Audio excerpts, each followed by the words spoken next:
नमस्कार तथा स्वागत छ कम्प्युटर आर्किटेक्चरको नयाँ लेक्चर भिडियोमा। आज हामी इन्स्ट्रक्सन साइकलको बारेमा स्टडी गर्नेछौँ। सो लेक्चर भिडियो स्टार्ट गर्नुभन्दा अगाडि यदि यो च्यानललाई तपाईहरुले सब्स्क्राइब गर्नुभएको छैन भने प्लिज सब्स्क्राइब गरिदिनु होला। र अब लागौं आजको टपिकतर्फ। हामी सबैलाई थाहा छ कुनै पनि इन्स्ट्रक्सन एक्जिक्युट हुनुको लागि सबैभन्दा पहिले त्यो इन्स्ट्रक्सनलाई मेमोरीबाट तानेर इन्स्ट्रक्सन रजिस्टरमा ल्याउनु पर्छ, जुन फेजलाई हामी फेच फेज भन्ने गर्छौं। अब यो इन्स्ट्रक्सन रजिस्टरमा भएको इन्स्ट्रक्सनलाई फर्दर कन्ट्रोल युनिटले रिड गरेर के गर्छ, डिकोड गर्ने काम गर्छ। र यो डिकोड गर्नु भनेको जुन इन्स्ट्रक्सनको अपकोड पार्ट हुन्छ, जुन 3 बिट हामीले भन्ने गरेका छौं, त्यो बिट्स हेरेर यो कस्तो टाइपको इन्स्ट्रक्सन हो हैन, अनि यसले कस्तो टाइपको अपरेसन गर्न खोजेको हो हैन, त्यस्तै यो इन्स्ट्रक्सनलाई चाहिने डेटा भ्यालुको इफेक्टिभ एड्रेस फाइन्ड आउट गर्ने काम हो। त्यसका लागि यदि यो इन्स्ट्रक्सन मेमोरी रिफरेन्स इन्स्ट्रक्सन हो भने त्यहाँ दुईटा अप्सन हुन सक्छ, एउटा डाइरेक्ट एड्रेसिङ मोड, अर्को इन्डाइरेक्ट एड्रेसिङ मोड। सो डाइरेक्ट एड्रेसिङ मोड हो भने यो जुन लास्टको 12 वटा बिट्सहरु हुन्छ त्यही नै के हुन्छ, डेटा भ्यालुको इफेक्टिभ एड्रेस हुन्छ। यदि इन्डाइरेक्ट एड्रेसिङ मोड हो भने यो जुन 12 बिट्सहरुले त्यति बेला मेमोरीको एउटा लोकेसन दिन्छ, जुन लोकेसनमा इफेक्टिभ एड्रेस भेटिने गर्छ र मेमोरीको त्यो लोकेसनमा भएको इफेक्टिभ एड्रेसलाई चाहिँ के गर्नुपर्ने हुन्छ, त्यति बेला रिड गर्नुपर्ने हुन्छ। र यसपछिको फेज भनेको एक्जिक्युट फेज हो, जसमा कन्ट्रोल युनिटले डिफ्रेन्ट कम्पोनेन्ट्स अफ कम्प्युटरहरुमा कन्ट्रोल सिग्नल्सहरु पठाउँछ र तिनीहरुले आफ्नो काम गर्न थाल्छन्। र त्यो काम गरिसकेपछि के आउँछ त, यो इन्स्ट्रक्सनको आउटपुट निस्किने गर्छ। त्यस्तै अरु इन्स्ट्रक्सनहरु पनि यही डिफ्रेन्ट फेजेस भएर पास आउट हुन्छन्। सो फाइनली सबै इन्स्ट्रक्सन एक्जिक्युट हुनु भनेको यो होल मेमोरीमा भएको होल प्रोग्राम एक्जिक्युट हुनु हो, अनि त्यसपछि बल्ल यो प्रोग्रामको फाइनल आउटपुट आउने गर्छ। सो सिम्पली भन्नु पर्दाखेरि फर्स्ट फेज भनेको फेच फेज, जसमा मेमोरीबाट इन्स्ट्रक्सन तानेर इन्स्ट्रक्सन रजिस्टरमा ल्याइन्छ। त्यसपछिको नेक्स्ट फेज भनेको डिकोड द इन्स्ट्रक्सन। त्यस्तै एउटा अर्को स्टेप छ जुन मेमोरी रिफरेन्स इन्स्ट्रक्सन, र त्यसमा पनि इन्डाइरेक्ट एड्रेसिङ मोड भएको बेला काम लाग्छ। अनि त्यसमा चाहिँ के गर्नुपर्छ भन्दाखेरि इफेक्टिभ एड्रेस कहाँबाट रिड गर्नुपर्छ, मेमोरीबाट। अनि लास्ट अर्को फेज छ एक्जिक्युट फेज भन्ने, जसमा इन्स्ट्रक्सन एक्जिक्युट भएर आउटपुट दिने गर्छ। अब हेरौँ यो फेच र डिकोड जुन फेज छ त्यसले हार्डवेयर लेभलमा कसरी काम गर्छ भनेर। सो यहाँ तल फिगरमा देखाएको छ डिफ्रेन्ट रजिस्टर्सहरु, त्यस्तै मेमोरीको कनेक्सन बससँग। अब यो किन देखाएको हो त भन्दाखेरि अब यो फेच र डिकोड जुन फेज छ त्यसमा डिफ्रेन्ट रजिस्टरबाट डेटा ट्रान्सफर, त्यस्तै मेमोरीबाट डेटा ट्रान्सफर भएर रजिस्टरमा आउनुपर्ने हुन्छ। अब त्यसको लागि के युज हुन्छ त, बस युज हुन्छ। सो यहाँ सबै रजिस्टर इन्क्लुड गराएको छैन, किन त भन्दाखेरि यो फेचको लागि चाहिने रजिस्टर्सहरु मात्रै यहाँ चाहिँ देखाएको छ। हामीले टेम्पोररी रजिस्टर चाहिएन, त्यस्तै यहाँ डेटा रजिस्टर चाहिएन, किन भन्दाखेरि मेमोरीबाट डेटा इन्स्ट्रक्सन तानेर कुन रजिस्टरमा राख्ने हो त, इन्स्ट्रक्सन रजिस्टरमा राख्ने हो। सो यहाँ इन्स्ट्रक्सन रजिस्टर, त्यस्तै प्रोग्राम काउन्टर र एड्रेस रजिस्टर छ। सुरुमा हेरौँ फेच फेजमा के हुन्छ भनेर। हामी सबैलाई थाहा छ फेच फेजमा जुन इन्स्ट्रक्सन एक्जिक्युट गर्नुपर्ने हो त्यो इन्स्ट्रक्सनलाई तानेर केमा राख्नुपर्ने हुन्छ, इन्स्ट्रक्सन रजिस्टरमा। र जुन इन्स्ट्रक्सनलाई तान्नुपर्ने हो त्यो मेमोरीको कुन लोकेसनमा छ भनेर फाइन्ड आउट गर्नुको लागि हामीले चाहिँ प्रोग्राम काउन्टरमा हेर्नुपर्ने हुन्छ, किन भन्दाखेरि प्रोग्राम काउन्टरले त्यो इन्स्ट्रक्सनको मेमोरी एड्रेस होल्ड गरेको हुन्छ। र त्यो प्रोग्राम काउन्टरमा भएको मेमोरी एड्रेसलाई अब हामी T0 टाइमिङ सिग्नलमा एड्रेस रजिस्टरमा ट्रान्सफर गर्छौं। अब यो किन ट्रान्सफर गरेको हो भन्दाखेरि प्रोग्राम काउन्टरबाट एड्रेस रजिस्टरमा मेमोरीलाई रिड गर्दाखेरि जुन लोकेसन रिड गर्नुपर्ने हो त्यो चाहिँ एड्रेस केमा आउनुपर्छ, एड्रेस रजिस्टर। किन भन्दाखेरि यो एड्रेस रजिस्टर डाइरेक्टली केसँग लिङ्क छ, यो मेमोरीसँग। अब प्रोग्राम काउन्टरको एड्रेस एआर रजिस्टरमा ट्रान्सफर गर्नुको लागि सबैभन्दा पहिला के गर्नुपर्छ, प्रोग्राम काउन्टरको एड्रेस केमा ट्रान्सफर गर्नुपर्छ, कमन बसमा। अब त्यसका लागि पीसीलाई असाइन गरिएको भ्याल्यु हेरौँ 2 छ। सो S2, S1 र S0 को भ्याल्यु हामीले कसरी चुज गर्नुपर्ने भयो, सच द्याट यसको डेसिमल भ्याल्यु 2 होस्। सो कति हुने भयो, 0 1 0। त्यही भएर यहाँ S0, S1, S2 को भ्याल्यु के छ, 0 1 0। र अब यो जुन पीसी को भ्याल्यु एआरमा ट्रान्सफर गर्नुपर्ने छ कुन बेला त भन्दाखेरि T0 को भ्याल्यु 1 भएको बेला, हाई भएको बेला। That means S2, S1, S0 को भ्याल्यु 0 1 0 हुनुपर्छ कुन बेला भन्दाखेरि T0 को भ्याल्यु 1 भएको बेला। सो त्यसका लागि यहाँ हामीले के गरेका छौँ भन्दाखेरि यो T0 लाई S1 सँग कनेक्ट गरिदिएको छौँ, त्यो भनेको यहाँ 1 पठाइदिएको हो। त्यस्तै यहाँ पनि यो T0 को कनेक्सन हुन्छ, तर यहाँ चाहिँ सिग्नल कस्तो पठाएको हुन्छ, T0 को भ्याल्यु 0। त्यस्तै यहाँ पनि T0 को कनेक्सन हुन्छ तर देखाएको छैन, किन भन्दाखेरि यहाँ अरू टाइमिङ सिग्नल्सहरू पनि हुने गर्छ। यहाँ सबैलाई हामीले देखाउन अलि कम्प्लेक्स सर्किट बन्छ, यहाँ 16 वटा टाइमिङ सिग्नल्सहरू देखाउन अलिक गाह्रो हुन्छ। त्यस्तै अरू सिग्नल्सहरू पनि यहाँ कनेक्सन भइरहेको हुन्छ, त्यही भएर सबै देखाउन फिजिबल हुँदैन। त्यही भएर यहाँ पनि अब यहाँ कनेक्सन छैन भनेको T0 को भ्याल्यु यहाँ 0 पठाएको हुन्छ। सो अब हेरौँ यो अरमा हामीले सबैको भ्याल्यु के छ, 0 0 छ भने यहाँबाट के आउटपुट जाने भयो त, यहाँ सिग्नल S2 मा 0। त्यस्तै यो T0 को यहाँ चाहिँ 1 पठाएको छ र एउटा चाहिँ 1 छ भने यसको भ्याल्यु के हुने भयो, 1 हुने भयो। सो त्यस्तै यो गेटमा सबै भ्याल्यु 0 पठाएको हुन्छ। सो ओभरअल यसको आउटपुट के हुने भयो, 0। सो यहाँ के आउटपुट भयो त भन्दाखेरि S2 मा 0 आयो, S1 मा 1 आयो, त्यस्तै S0 मा 0 आयो। कुन केसमा त T0 = 1 हुँदाखेरि। त्यही भएर यो कनेक्सन देखाएको हो हैन। अब काम चाहिँ अहिलेसम्म के मात्रै भएको छ, पीसी को भ्याल्यु केमा आएको छ, कमन बसमा। अब नेक्स्ट काम भनेको यो कमन बसमा भएको भ्याल्युलाई चाहिँ कहाँ तान्ने हो, एआरमा तान्ने हो। अब यसको लागि के गर्नुपर्छ, जुन एआर को लोड पिनलाई चाहिँ हाई गराउने हो, त्यो पनि T0 को युज गरेर, किन भन्दाखेरि T0 = 1 हुनुपर्छ। सो यहाँ T0 को कनेक्सन, त्यही भएर यो एआर भन्ने रजिस्टरमा को लोड पिन क्याल्कुलेट गर्दाखेरि T0 को भ्याल्यु के गरिदिएको छ, 1। अब यसले गर्दाखेरि यो T0 को भ्याल्यु 1 ले गर्दाखेरि यो लोड पिन के हुने भयो, = हाई हुने भयो, 1 हुने भयो, जसले गर्दाखेरि यो प्रोग्राम काउन्टरबाट कमन बसमा आएको भ्याल्युलाई नेक्स्ट क्लक पल्समा एआरले के गर्छ, आफ्नोमा स्टोर गर्छ। सो फर्स्ट काम भयो, T0 साइकलमा पीसी को कन्टेन्ट केमा ट्रान्सफर भयो, एआरमा ट्रान्सफर भयो। अब नेक्स्ट काम भनेको मेमोरी को एआर रजिस्टरमा भएको एड्रेसमा जुन इन्स्ट्रक्सन छ त्यो इन्स्ट्रक्सनलाई तानेर कहाँ राख्ने हो त, आईआर रजिस्टरमा। सो अब यो काम कुन टाइमिङ सिग्नलमा हुन्छ, T1।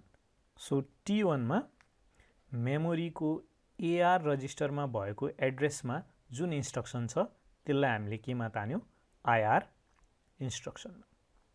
र फर्दर अब नेक्स्ट अर्को साइकल, इन्स्ट्रक्सनको अर्को साइकलमा जुन इन्स्ट्रक्सन एक्जिक्युट गर्नुपर्ने हो त्यो इन्स्ट्रक्सनको एड्रेस केमा होल्ड गर्नुपर्ने हुन्छ, पीसीमा। सो पीसी = PC+1, किन भन्दाखेरि पीसीले चाहिँ नेक्स्ट इन्स्ट्रक्सनको एड्रेस होल्ड गर्ने गर्छ। अब यो काम गराउनुको लागि फर्स्ट अफ अल मेमोरीलाई रिड गर्नुपर्ने भयो र त्यो रिड गरेको कन्टेन्ट फर्स्ट अफ अल केमा राख्नुपर्छ, कमन बसमा। द्याट मिन्स एम जुन एआर छ त्यसको भ्याल्यु केमा ट्रान्सफर गराउनु पर्ने भयो, कमन बसमा। र त्यसपछि बल्ल गएर केमा ट्रान्सफर हुन्छ, आईआर रजिस्टरमा। सो अब एमएआरबाट कमन बसमा ट्रान्सफर गर्दाखेरि यहाँ हेरौँ, एमएआरलाई असाइन गरेको भ्याल्यु कति छ, 7। सो S2, S1, S0 को भ्याल्यु कति हुनु पर्यो, डेसिमलमा कन्भर्ट गर्दाखेरि 7। सो हामीले 1 1 1 चुज गर्छौँ। अब यो 111 पनि कुन केसमा त भन्दाखेरि T1 इक्वल्स टु हाई भएको बेला, त्यो भनेको 1 भएको बेला। त्यही भएर हामीले जुन T1 छ यो यसलाई हेरौँ, यहाँ पनि 1 पठाएको छौँ, यहाँ कनेक्सन छ, त्यस्तै यहाँ पनि 1 पठाएको छौँ, अनि त्यस्तै यो गेटमा पनि 1 पठाएको छौँ, जसले गर्दाखेरि यो S2, S1 र S0 को तीनैवटा भ्याल्युजहरू के आउँछ 111 आउँछ। अब फर्दर यो मेमोरीबाट कमन बसमा ट्रान्सफर गर्दाखेरि MAR को रिड भन्ने पिन पनि एक्टिभेट गर्नुपर्छ। त्यही भएर हामीले T1 कनेक्सन यहाँ यो रिड पिन क्याल्कुलेट गर्न पनि राखेका छौँ। सो यहाँ T1 इक्वल्स टु हाई यहाँ पठायो भने यहाँ 1 हुन्छ, अरू यहाँ सिग्नल्सहरू सबै 0 हुन्छ र रिड भन्ने पिन ओभरअल के हुन्छ हाई भएर 1 हुन्छ। सो अब नेक्स्ट हाम्रो काम भनेको कमन बसमा भएको भ्याल्युलाई IR मा ट्रान्सफर गर्ने। अब त्यसका लागि IR जुन छ त्यसको पिन चाहिँ के गर्नुपर्छ, लोड भन्ने पिन हाई गराउनुपर्छ, जसमा हामी T1 को अझ युज गर्छौँ।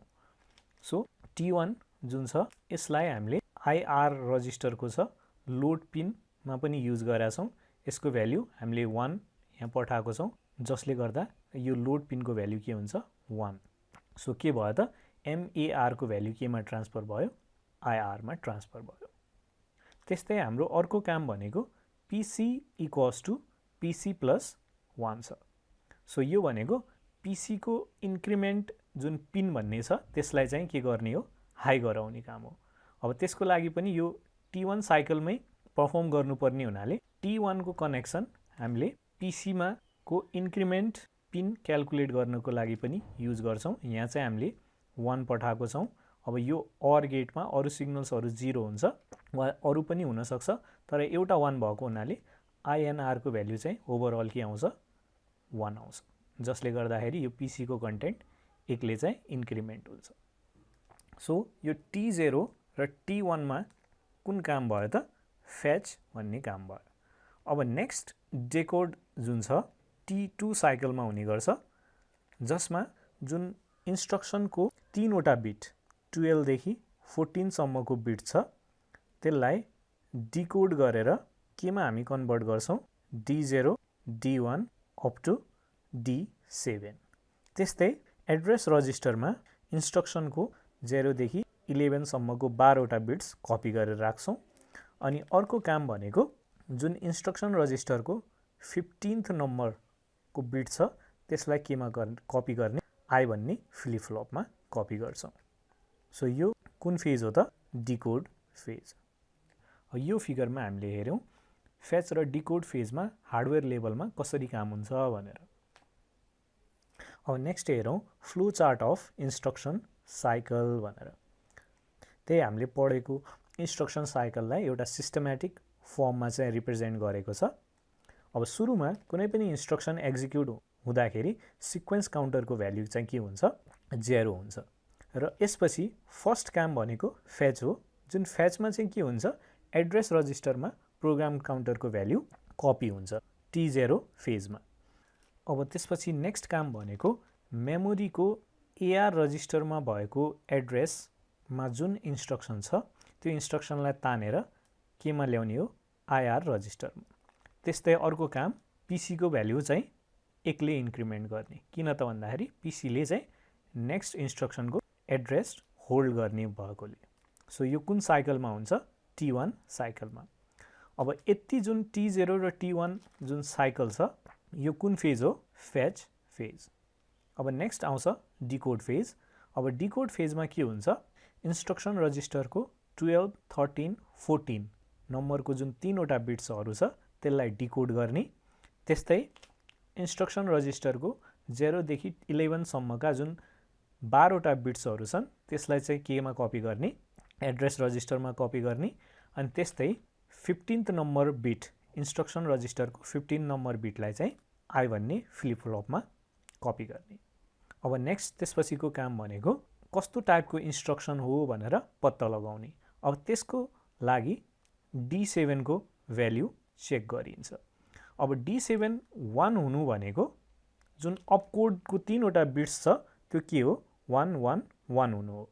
सो अपकोडको 3 वटा बिट्स 1 1 हुँदाखेरि त्यो कस्तो टाइपको इन्स्ट्रक्सन हुन सक्छ either register reference or input output instruction हुन सक्छ त्यही भएर यहाँ D7 को भ्यालु चेक गरेको छ र 1 भएको केसमा के हुन सक्छ आइदर रजिस्टर रेफरेन्स इन्स्ट्रक्सन हुन सक्छ अर इनपुट आउटपुट इन्स्ट्रक्सन हुन सक्छ अब यो फर्दर कुन इन्स्ट्रक्सन हो भनेर पत्ता लगाउनुको लागि के गर्ने गरिन्छ 15th नम्बर बिट जुन आई छ त्यसलाई चाहिँ चेक गरिन्छ र यसको भ्यालु 0 भयो भने रजिस्टर रेफरेन्स इन्स्ट्रक्सन हुन्छ त्यस्तै 1 भयो भने इनपुट आउटपुट इन्स्ट्रक्सन हुन्छ त्यही भएर D7 को भ्यालु 1 छ भने फर्दर आई को भ्यालु चेक गरियो र आई को भ्यालु यदि 1 छ भने इनपुट आउटपुट इन्स्ट्रक्सन भयो र 0 छ भने रजिस्टर रेफरेन्स इन्स्ट्रक्सन भयो र त्यसपछि T3 साइकलमा गएर इनपुट आउटपुट त्यस्तै रजिस्टर रेफरेन्स इन्स्ट्रक्सन